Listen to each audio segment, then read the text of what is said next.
नहीं तो मार लिया हो हाँ बस इन्होंने टका मैं जाता खाए नहीं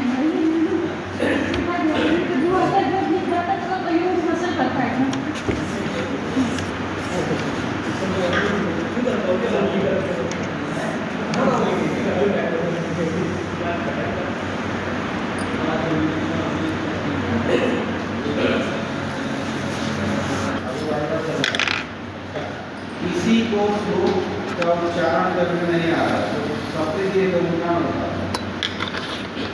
समझ रहे हो ना? ये स्थिति है कि चार्ट बनाए हैं सब लिखे हैं और उनको ये नहीं पता है कि हम क्या माने उनको मतलब लिटरली जो पढ़ना होता है ना वो नहीं पढ़ना है और सब कोचिंग वाले हमें मजे की बात है कि सब पहले कहीं कोचिंग में किए कोचिंग लाइन बाई लाइन नहीं पढ़ाएगा तो आया टीचर को प्रोफेशनल टीचर आया अपना बताया तो तुझे समझ में आया समझो नहीं समझ में आया छोड़ो वो अपना गया उसका एक पता नहीं पढ़ना खुद ही पढ़ा इसमें एक आया है जो चल रहा है आपने से पढ़ लेना एक हंसोदक शब्द आया 46वां श्लोक देखो ये पूछता है इसको एग्जाम में कभी पढ़ी आती है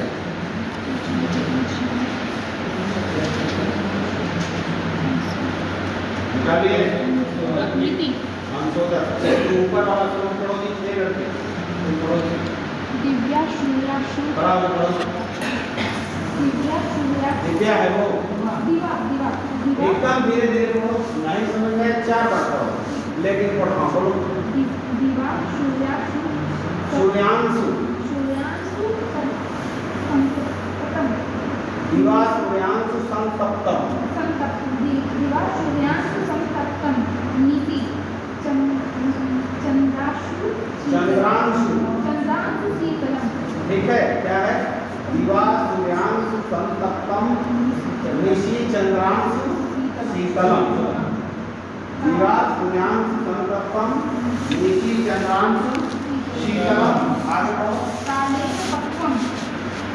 कालेन पक्वम निर्दोष निर्दोष मगस्ते निर्दोष मगस्तेन मगस्तेन निर्दोष मगस्तेन तेन वासिकितम विशिकितम विशिकितम विषि है विशिकितम इधर विशिकितम अंशोदकम इति ख्यातम शारदम विमलम शुचि स्नान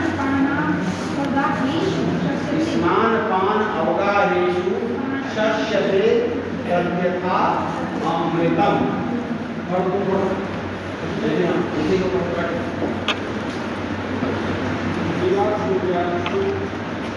तुम इसको लिखो तो किताब से करी तो ये बोल रहा है लिखो जो बोली ना मुझे के लिखेगा तुम बोलो चंद्रांशु शीतलम सूर्यांशु संतप्तम निशि चंद्रांशु शीतलम कालेन पक्वम निर्दोष मगस्ते देखो अगस्त्य एक अगस्त्य जो है वो तारा है उसी का नाम है तो अगस्त्य है ठीक है निर्दोषम अगस्त्येन विशिकृतम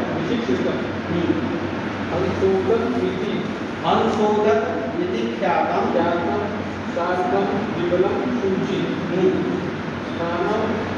स्नान वा अवगाहेषु शस्यते तदा अमृतम शस्यते तद्यथा अमृतम समझ में आया तो पढ़ लो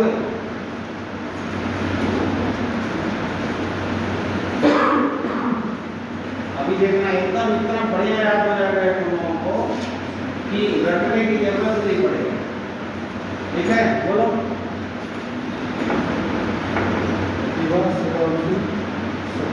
संतप्तम संतप्तम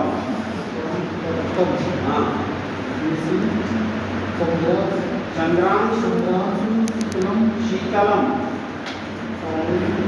ठीक है कालेन पक्वम, आगे पढ़ो,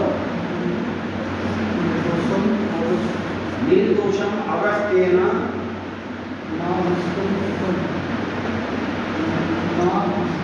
कृतम, अंशोक्तम इति ख्यातम, शुचि,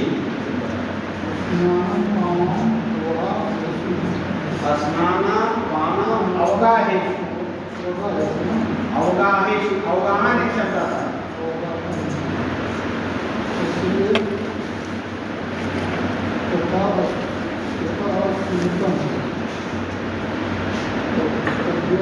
शस्यते तथा अमृतम, ना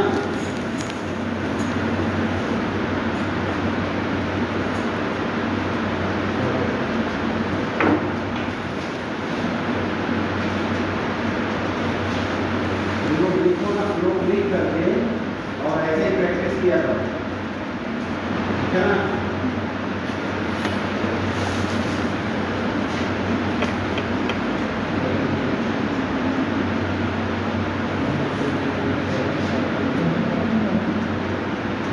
टिप्पणी आती है, हम दूसरा को देखोगे ना तो ये हमेशा टिप्पणी आती है। और एक चीज और पूछता है कि हम सोचा जो है किस ऋतु में होता है, मतलब हम सोचा किस ऋतु में होता है, तो वो शरद ऋतु, शरद ऋतु चरण में आता है ना, शरद ऋतु। इसकी हिंदी पढ़ो, इसकी हिंदी तो पढ़ो।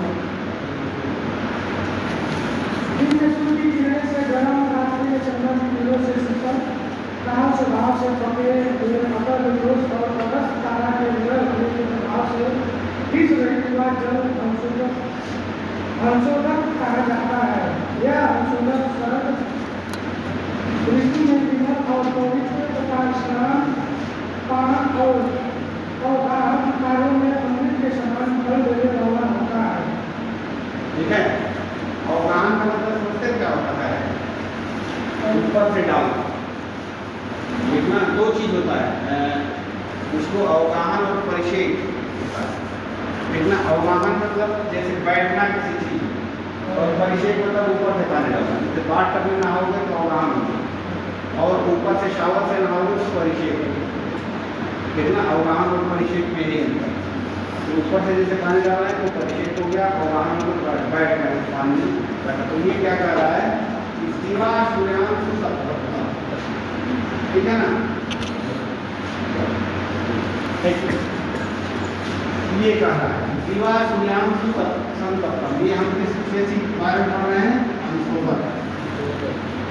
अंशोधक का मतलब कि हंस के बारे में सुना, हंसो सर्किट होता है, शुद्ध होता है। तो ये माना गया है कि हंस उसी पानी को पीता है, इतना स्वच्छ वो पानी होता है कि उसको हंस भी उसका सेवन करता है, ठीक है। तो शरद ऋतु में दिवा सूर्यांशु संतप्तम, ऐसा जल जो दिन में सूर्य के किरणों से संतप्त हो, ठीक है। और निशी चंद्रांशु शीतलम, निशी मतलब रात में चंद्रमा की किरणों से जो संतप्त हो, जिसमें रात में चंद्रमा की किरणें पड़ रही हैं, दिन में जो है सूर्य की किरणें पड़ रही हैं, और कालीन पक्वम, उस समय के साथ वो पक्व जल, ठीक है। और निर्दोष अगस्त तारा जो होता है वो उसको जल को निर्दोषित कर दिया है, दूषित मतलब उसका दोष हटा दिया, ठीक है, ठीक ना। उसका दोष और विष को खत्म कर दिया है। उसको क्या कर रहा है, हंस को जखम की ख्यातम मतलब जाना जाता है, ख्यातम मतलब जाना जाता है। इसको संशोधन करते हैं, ये शरद ऋतु में होता है, ठीक है, स्वच्छ और पवित्र होता है। और इसका उपयोग क्या क्या है, स्नान में, पान में, अवगाह में, ये अमृत के समान होता है, ठीक है। समझ में आ गया कि संशोधन होता क्या है, शरद ऋतु का जल जो कि दिन में सूर्य की किरणों से संतप्त होता है, रात्रि में चंद्रमा की किरणों से संतप्त होता है, उसकी समय अगस्त तारा के द्वारा होती है, ठीक है। जो समय से पक्व होता है उसको हंसोदक बोलते हैं, और वो स्वच्छ विशुद्ध और स्वच्छ होता है, क्योंकि स्नान पान और अवगाह में प्रयोग होता है। संशोधक की टिप्पणी अक्सर आती है। तो स्नान में और अवगाह में ज्यादा डिफरेंस नहीं है? स्नान की देखो जनरली ये देखोगे ना तो स्नान के ही दो पार्ट है, अवगाह और परिचय। समझ रहे हो ना? यहाँ इन्होंने कर दिया उसको, ठीक ना? अवगाह और परिचय का जब तुम जाओगे उसमें ना स्वेदन में, जब स्वेदन चित्र में जाओगे तो एक अवगाह स्वेद होता है, एक परिचय स्वेद होता है, तो वहाँ अलग अलग होता है। ठीक है? कहने का मतलब जैसे तालाब में तुम जा रहे हो तो वो एक तरह का अवगाहन है, तालाब में नहाने जा रहे हो तो एक तरह से उसमें तुम बैठ रहे हो, अवगाह में तो बैठना होता है। तो तालाब में जो भी है उस अर्थ में दिया है कि तुम उससे स्नान भी कर सकते हो, और तालाब में पानी है, पहले तालाब का जल और नदी बाकी तड़ाग सब का जल पीते थे लोग, तो ये उस समय का बात है। ठीक है? इसीलिए देखते हो जो नदियाँ चल होती हैं, मतलब जिनका फ्लो अच्छा रहा है, तो धूप और इसके वजह से उसमें जैसे गंगा जल में बोला जाता है कीड़े नहीं पड़ते। कारण उसका वही है कि उसमें वो एक तो हिमालय से आ रही है, तो हिमालय से आने की वजह से तमाम जड़ी बूटियां ऐसे आ रहे हैं जो कीटाणु नाशक जड़ी बूटियों को लेकर साथ आ रहे हैं। रास्ते में क्या है, सूर्य की किरणें चंद्र की किरणों का फ्लो रहता है तो उसमें कीटाणु नहीं जल्दी डेवलप करते हैं। पानी जब स्टेगनेंट हो जाता है, इसके पानी होता है उसमें ज्यादा रहता है। तो इसीलिए जितनी तेज पानी है, जैसे गंगा इधर हुई और एक वो है नर्मदा, नर्मदा नदी एक है, उनका फ्लो बहुत तेज है, गंगा से भी तेज है। नर्मदा तो लोग देखोगे अगर एमपी में गए होगे जाओगे तो एमपी में नर्मदा नदी है, वो आते आते देखोगे जबलपुर में है, जबलपुर में भेड़ाघाट एक जगह है, बहुत तेज फ्लो है वहाँ पे। फिर उधर जाओगे तुम लोग ये ओंकारेश्वर महादेव, ओंकारेश्वर महादेव जब खंडवा जाओ, ओंकारेश्वर महादेव इधर है, खंडवा डिस्ट्रिक्ट ही है, डिस्ट्रिक्ट खंडवा है, तो वहाँ भी पानी का मतलब नर्मदा का ये होता है, कहा जाता है कि नर्मदा का हर कंकड़ जो है वो शंकर होता है। वो इसलिए कहा जाता है कि इतना फ्लो रहता है कि कंकड़ चलते चलते घिसते घिसते तो चिकना हो जाता है। तो जो शंकर का पिंडी का हम लोग कॉन्सेप्ट है ना, तो उसके सारे कंकड़, जबकि गंगा में तुम ऋषिकेश के बाद नहीं पाओगे उस तरह का। ऋषिकेश से के बाद जब हरिद्वार आए हैं तो उसके बाद बहुत कम होगा। तो ऋषिकेश में लोग करने जाओगे तो देखना वहाँ के जो कंकड़ हैं वो चिकने वाले मिलते हैं, लेकिन जब इधर प्लेन में आ गए हैं तो कंकड़ पहले तो दिखते ही नहीं है, बहुत कम दिखते हैं, और नर्मदा में रहता है। ठीक है? तो वही संशोधन का मतलब यही हो गया। ठीक है? ऋतुचर्या का ये है। अब जो है 9 वेगान धारणी अध्याय।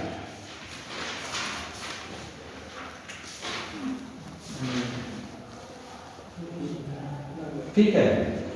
वेग जो होते हैं शरीर के कुछ वेग होते हैं, कुछ शारीरिक वेग होते हैं और कुछ मानसिक वेग होते हैं। ठीक ना? तो अदाड़ी धाड़ी में पढ़ा है कोई? हाँ, अष्टांग है।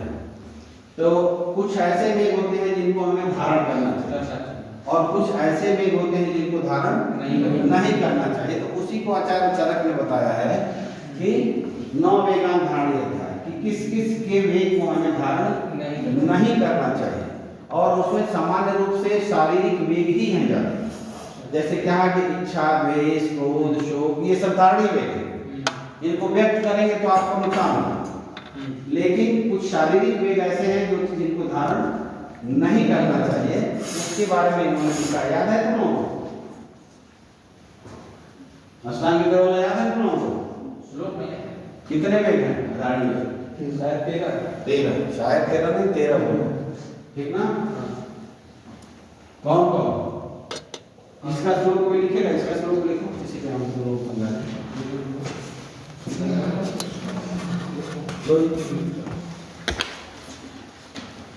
पढ़ो। तुम पढ़ो उसको।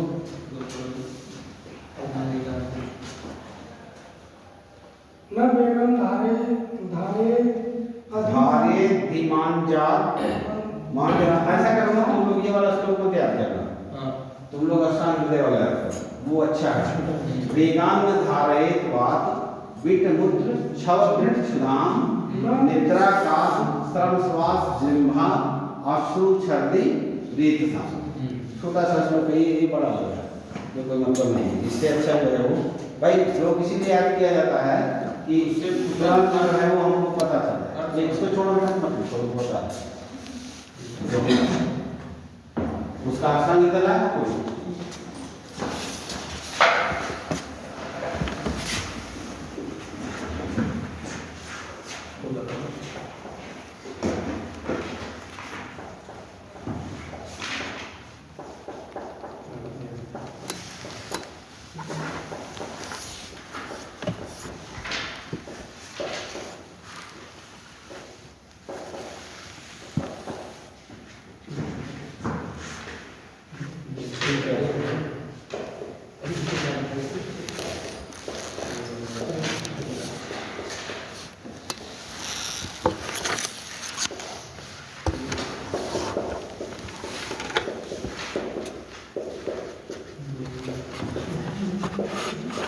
देखो तो इसमें काम करेक्शन है आए ना तुम्हारे पास देखो तो ले आओ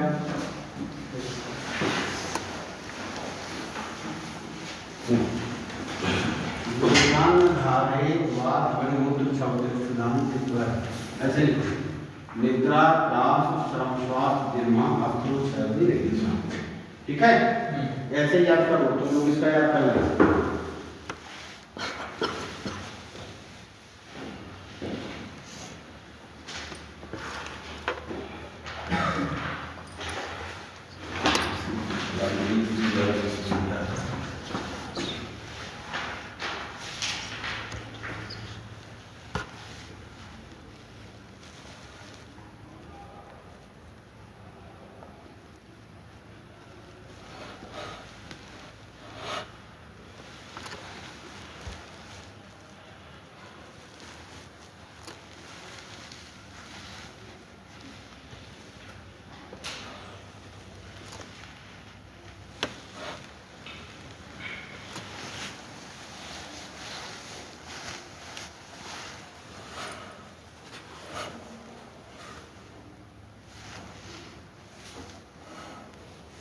देखो इसमें जो है चरक में इसमें क्या कहा है कि वेगान धारित वास मित्र मूत्र छव दृढ़ क्षुधा निद्रा घास श्वास निर्मा अश्रु छर्दी रेतस ये 1 2 3 4 5 6 7 8 9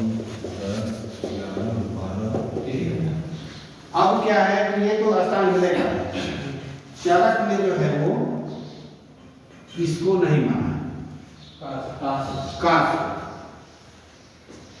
इन्होंने काश को नहीं माना काश की जगह पर इन्होंने माना है उद्गार ठीक है काश की जगह पर इन्होंने माना है उद्गार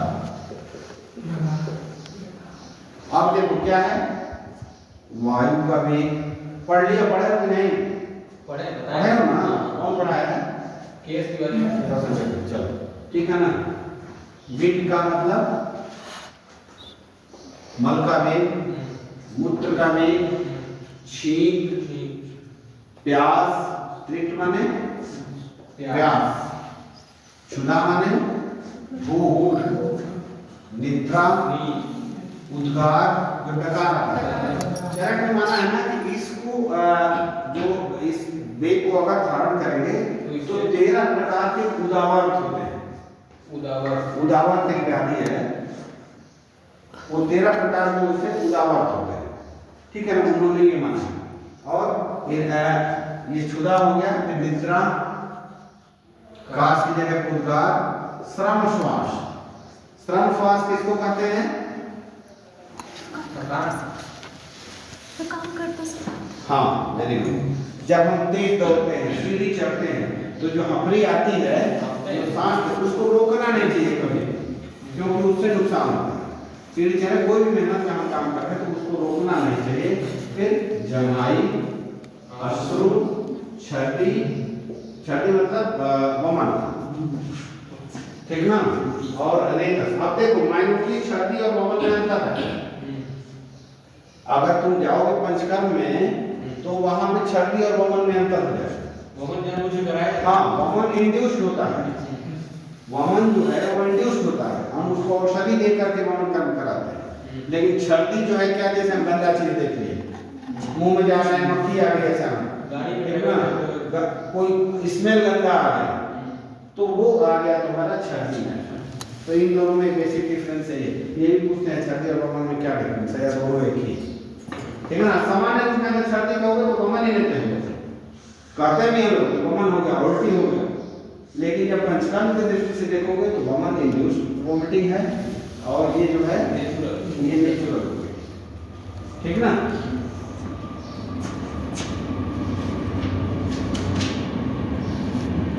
इसको सब जो है ना इस तरह इसका चार्ट इसमें बना है, बस वही रख लेना। ये इसका चार्ट है, पहले तो ये है कि ये चार्ट बना है ना, इस चार्ट को बना लेना और एग्जाम में भी बनाना इसको, ठीक है। जैसे उसमें अच्छा सारे सिम्टम तो रिलेटेड होते हैं। जैसे मान चार्ट पढ़ो, देखो चार्ट में क्या दिया है, मूत्र वेग। तो मूत्र वेग जब रोकोगे तो उसमें क्या क्या होगा, मान लो कभी तुम लोग देखे होंगे कि किसी वजह से कोई किसी कारण से भाई फीलिंग हो रही है लेकिन हम नहीं जा पा रहे, रोके हुए, तो देखे हो कि क्या क्या सिम्टम मिलता है, वो देखो सब इसमें दिखेगा। मूत्रवात होगा, स्वास्थ्य मेहनत, शिराशु, कितना विसर्जन, ये सारी चीजें उससे रिलेटेड अपना सिम्टम आता है। जिस चीज को रोकोगे, अच्छा शिराशुल और गड़बड़ाहट सब में होगा, जितने वेग हैं सारे वेग में तुम अगर शिराशुल लिख दोगे तो कल कोई काटने वाला नहीं है। सर वो भी वेग इस तरह से होगा तो वो सर दर्द से होता है, सिम्टम आता है, ठीक है। पुलिस वेग का भी वही है, ठीक ना। शुक्र वेग निग्रह में मलवात वेग निग्रह, जैसे मलवात मल का निग्रह है, चौथा देखो, तो अगर किसी को डिफिकेशन का है आ गया भाई कि हमें अब जाना चाहिए, लेकिन किसी वजह से अगर हम उसको रोक रहे हैं तो पूरी सुबह के जितने भी अभियान जितने लक्षण हैं, अंग मार्ग शोध जैसे नहीं होता, अंग मार्ग तूल बेचैनी घबराहट सारा कुछ भी उसमें लिख दो, उस सिस्टम से संबंध पूरा रखने की जरूरत नहीं है। मेरा कहने का मतलब समझो कि बस ये समझो कि किस सिस्टम का है, उस सिस्टम के लक्षण उसमें लिख दो, बहुत रटने की उसको जरूरत नहीं। क्या दिया है, वर्ण क्षण प्रदेश में अनाह, मूत्र वेग निग्रह में दिया है वर्ण क्षण प्रदेश में अनाह, इसका मतलब क्या है? एक मिनट देख रहे हैं,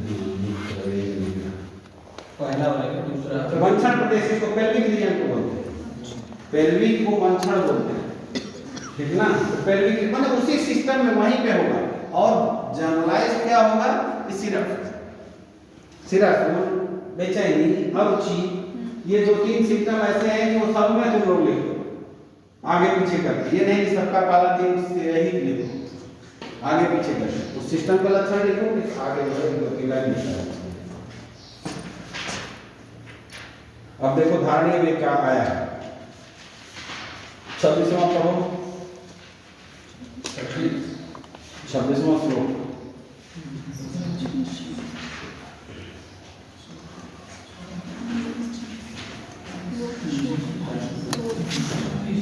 ये नहीं, ये है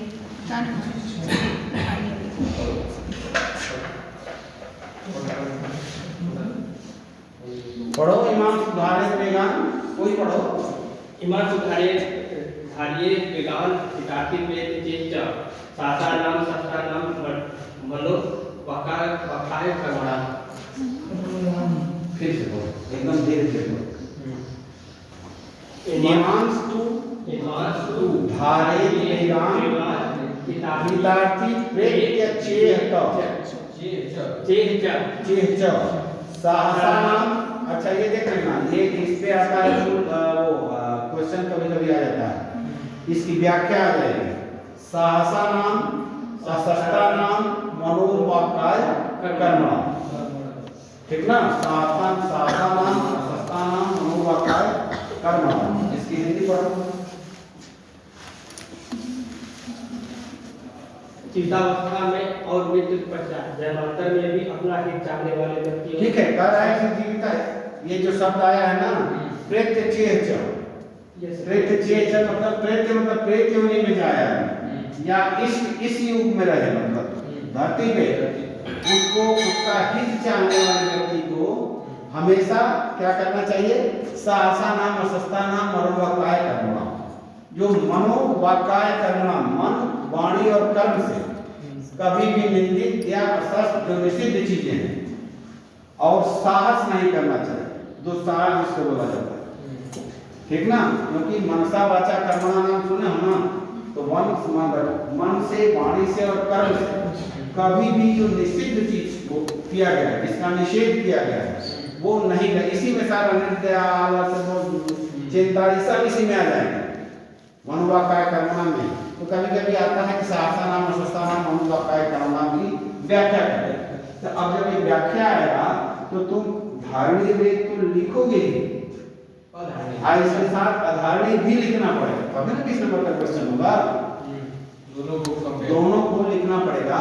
और फिर धारणीय वेद क्या क्या है, मनोवाक्काय मन के, वाणी से, कर्म से, तो जो सब जितना प्रज्ञापराध वगैरह होता है ना, प्रज्ञापराध नाम सुने हो ना? क्या होता है? प्रज्ञापराध की परिभाषा क्या है? जानबूझ के किया गया अपराध। पहले से पता हो कि अपराध ये हाँ। करते हैं तो अपराध जानबूझ कर अपराध किया। प्रज्ञापराध जानबूझ के अपराध नहीं, मतलब कोई अपराध है, कुछ चीज के बारे में ज्ञान है नहीं। प्रज्ञापराध कभी जानबूझ करके अपराध नहीं। अभी मैं उसकी परिभाषा बताने के लिए जानबूझ करके है। प्रज्ञापराध की परिभाषा है धी धृति स्मृति विभ्रष्टम कर्म यत् कुरुते अशुभम।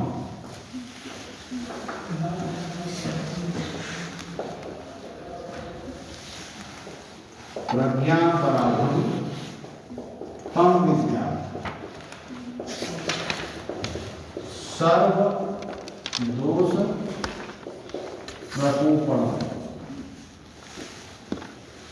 ये इसकी परिभाषा है प्रज्ञापराध की, ठीक है?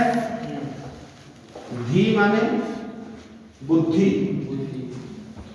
धृति माने धारणा शक्ति, धी माने बुद्धि, धृति माने धारणा शक्ति, और स्मृति माने स्मरण शक्ति। धी धृति स्मृति विभ्रष्टम, जब ये विभ्रष्ट हो जाए, अपने मार्ग से च्युत हो जाए, अपना कर्म न करे, समझे ना? किसी की भी बुद्धि, धारणा शक्ति और बुद्धि क्या है? अब देखो इन तीनों का अंतर समझो।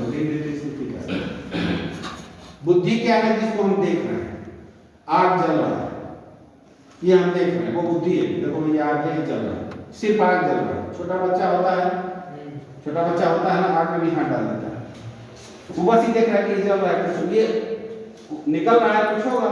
जब वो छूता है तो उसको ज्ञान होता है, धारण होता है कि जल रहा है। वो धृति है। उस चीज से हमें समझना, उसको दिमाग में धारण कर लेना, वही धृति है कि आग जल रहा है तो वो गर्म है, आग गर्म है। आजकल शादी में देख रहे हमारा धुआं निकल रहा है, जो आजकल हो रहा है, ठीक ना? तो अगर किसी लेमैन को करोगे तो वो कहेगा कि वो धुआं है, वहां गर्मी, लेकिन वो क्या है? ठंडा है। हमारी धृति क्या कह रही है? जो शादी वादी में ये सब हो रहा है वो ठंडा है, उसको छुआ जा सकता है। तो जीवन हमने जो देखा, धृति मतलब धारण किया, और स्मृति का मतलब किसको कहते हैं? उचित समय पर वो चीज याद आ जाए। धृति का उचित समय पे याद आ जाए। हम दौड़ के वहां आग जल रही है, बेटा दौड़ के गया, तुरंत उसको पकड़ लेना, यार मत छू, नहीं तो आग है तो जला देना, वो स्मरण शक्ति है। ये तीनों जब विभ्रष्ट हो जाएंगे, जब मनुष्य के अंदर न तो बुद्धि रहेगी, न धारणा शक्ति रहती है, न स्मरण शक्ति। ये कब होता है? जब खूब गुस्से में हो जाए तो सारा खत्म हो जाता है। उस समय जब हम अशुभ कर्म करते हैं, समझ रहे हैं? घी धृति स्मृति जब विभ्रष्ट हो जाती है, उस समय जब हम अशुभ कर्म करते हैं, प्रज्ञापराधम तम विद्या, वो प्रज्ञापराध है, और वो सर्वदोष प्रकोपम। उससे सारे दोष एक साथ दूषित हो जाते हैं। बात में तो कब सब तो ये बताओ कि जान उसके से हुआ? उसकी तो ये तीनों भ्रष्ट हो गए, विभ्रष्ट हो गए। तो ये जान से क्या प्रज्ञा अपराध है? समझ रहे हमारी बात को ना? प्रज्ञा अपराध जब हमारी ये तीनों क्रियाएं अपने रास्ते से अलग हो गई, चित हो गई, तब हमने किया। जान बुझ के थोड़ा किया। जान बुझ कर तो मान लो किसी चीज पे जाने एक थप्पड़ मार दी, अचानक उसको दर्द होगा, हाँ सब कुछ है, फिर भी हम उसको वो प्रज्ञा अपराध में नहीं है। प्रज्ञा अपराध तभी होगा जब आपकी धीर धीर और स्थिति भ्रष्ट। वो जो जान बुझ कर कर रहे हैं वो क्या है? वो साहस, वो साहस, दुस्साहस, वो प्रज्ञा अपराध नहीं है। तो प्रज्ञा अपराध के बारे में तो लोगों को अच्छी तरह समझ जाओ कि प्रज्ञा अपराध जो है वो ये है, धीर धीर प्रस्थम कर्म कुरुते अशुभम प्रज्ञा अपराधम तम विद्यात् सर्वदोषः प्रभुत्वम्। ये व्यायाम तो अभी पीछे भी आया था, पांचवें चक्कर में, चौथे चक्कर में हम अच्छा उसमें पढ़ा रहे थे दिनचर्या में। तो यही चरक का है। चरक में संस्कृत का वर्णन जो है उसमें उस अध्याय में भी आया, 5वां या दूसरा अध्याय था उसमें, और 7वां दोनों में आया।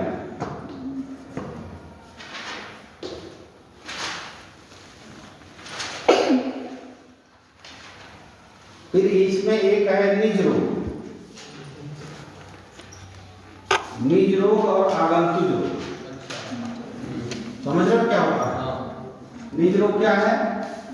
निज रोग जो नॉर्मली होता है, नॉर्मली क्या होता है? मतलब कॉमन जो भी जैसे सर बोलो तुम बोलो। जो अपने शरीर में खुद से सारे शरीर सर जो शरीर में जो बैक्टीरिया ना पीछे पड़ा हुआ है, जब उसका मौसम आता है एक्टिव हो जाता है। नहीं हम बता बात की तरफ प्रभावित होता है, उससे जो रोग होता है वो निजी दोष दूषण पूर्वक, ठीक ना?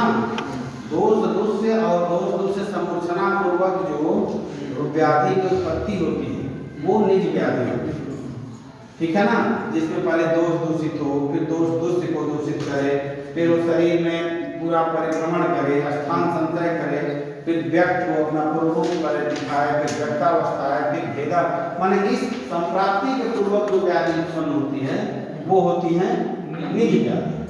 तो निज व्याधि इसीलिए दोषज व्याधि में कही जाती है। उसमें पहले व्याधि नहीं उत्पन्न होती है, पहले दोष दूषित होता है, फिर व्याधि उत्पन्न होती है। और आगंतुक व्याधि में क्या होता है? पहले व्याधि उत्पन्न हो जाती है, कंटामिनेशन हो जाता है। नहीं कंटामिनेशन ही जरूरी नहीं है। जैसे मान लो कोई दारू पी लिया, कोई दारू पी लिया,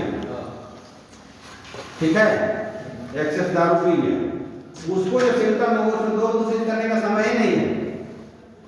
वो जो है वो तुरंत पूर्व व्याप्त फिल्म का है, पूरे शरीर में पहले वो दूषित हो जाए। सामान्य रूप से क्या होता है कि हम लोग खाना खाते हैं तो तरह तरह के मांस में रस्सी में जैसों के बनता है, लेकिन जब दारू या इस तरह के पीते हैं, ऐसी औषधियाँ, ऐसी द्रव्य जो कि व्यवाही और विकासी गुण वाले होते हैं, एक व्यवाही गुण होता है द्रव्य का, व्यवाही और विकासी, कि वो पहले शरीर में फैल जाता है। जैसे दारू है, भांग है, अफीम है, नशीले पदार्थ, तो हाँ वो सारी चीजें पहले शरीर में व्याप्त हो जाते हैं, फिर उनका पाक होता है।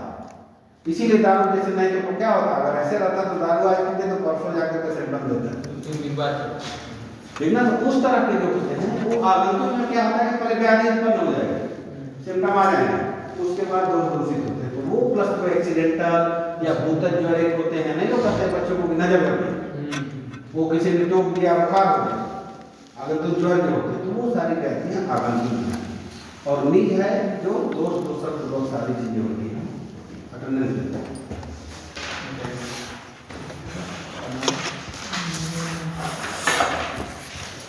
चरक में एक चीज को बार बार दिया है। बोलो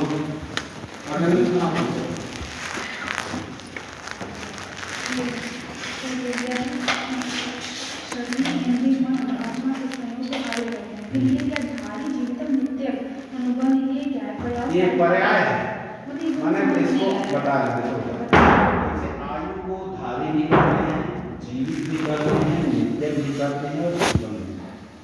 आयु को पर्यायवाची, ये एक दूसरे ये आयु के सारे पर्यायवाची सब हैं, समझ रहे हो ना? जैसे धारी, शरीर को जब तक धारण किए रहेगा तभी तक जीवित जब तक आदमी रहता है तब तक ना आयु रहती है। शरीर का जो नित्य संबंध बना रहता है सृष्टि से, जब तक जीवित रहेगा तभी तक न रहेगा, आयु रहेगी तभी तक न रहेगा।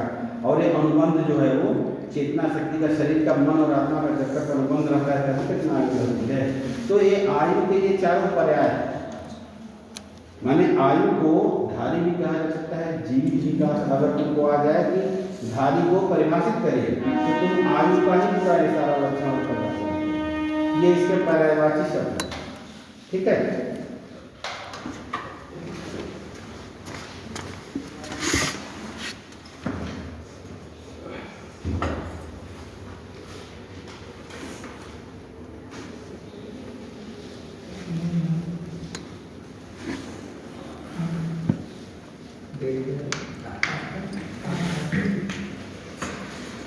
कल छुट्टी रहेगा बना लिए हैं? कल छुट्टी रहेगा कि नहीं? कल क्या है? नवरात्र देखना पड़ेगा इन लोगों का है कि नहीं। स्कूल यूनिवर्सिटी तो अचल यूनिवर्सिटी का और स्कूल में मुझे नहीं लग रहा है कि कल तो मुश्किल लेके आ पाएंगे क्योंकि कल स्थापना कोई होगी। बात नहीं। अगर तुम लोग भाई किसी वजह से नहीं आ पा रहे हो कोई बात नहीं, इसलिए क्या करना है। कल मुझे नहीं लग रहा है छुट्टी होगी, बाकी छुट्टियाँ जो है ना ऐसे काट दिया है।